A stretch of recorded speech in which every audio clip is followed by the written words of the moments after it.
soul. Joining me on the phone, presidential historian Doug Wead. So, Doug, obviously, first ladies have a tremendous impact on the country, but they can also be very polarizing. Not so Barbra Bush. She was someone who was incredibly recognizable, but also had a great calming influence on the country. How would you put her, as far as you categorize first ladies, where does she stand? Well, she, by any standard, she's one of the most extraordinary women who's ever lived. Either that or she's one of the luckiest, because all around her, people succeeded. Historians like to point to the fact that she's the only woman other than Abigail Adams to have been both the wife and mother to the American president, but there's a big difference. Abigail Adams never knew it.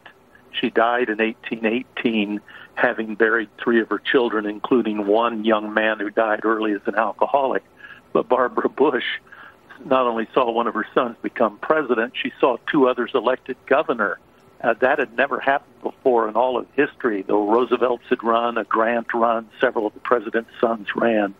So she's very, very unique, and as a first lady, I'd rank her among the top 3, Hillary Clinton and Eleanor Roosevelt, because of their resumes, but Barbra Bush because of the impact she had on other people. And that's a very good point, because she was sandwiched in between 2 first ladies who were also very high profile, who had great influence on their husbands' administrations. Yet she stands out between Nancy Reagan and Hillary Clinton on her own. And, you know, you're absolutely right. The influence that she has had on many people, those who have met her, have talked about her humor and her kindness, and how even if you've met her for the first time and just for a brief moment, she was talking directly to you with an uncharacteristic warmth that you normally don't see in people that high profile. Yes, she's very, very, very funny.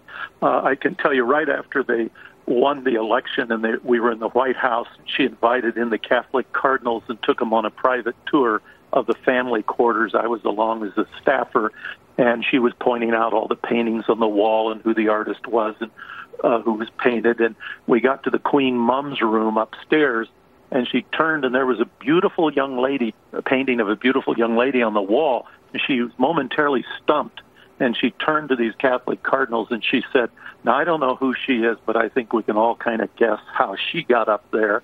And there was a moment of stunned silence, and then their eminences broke into a laughter. So people say she was like your grandmother. She was more like your outrageous aunt. Her humor could push the envelope. All right, very good. Doug Wead, thank you so much for your perspective on this sad night as we mark the passing of former First Lady Barbra Bush, who has left the earth at age 92. Now joining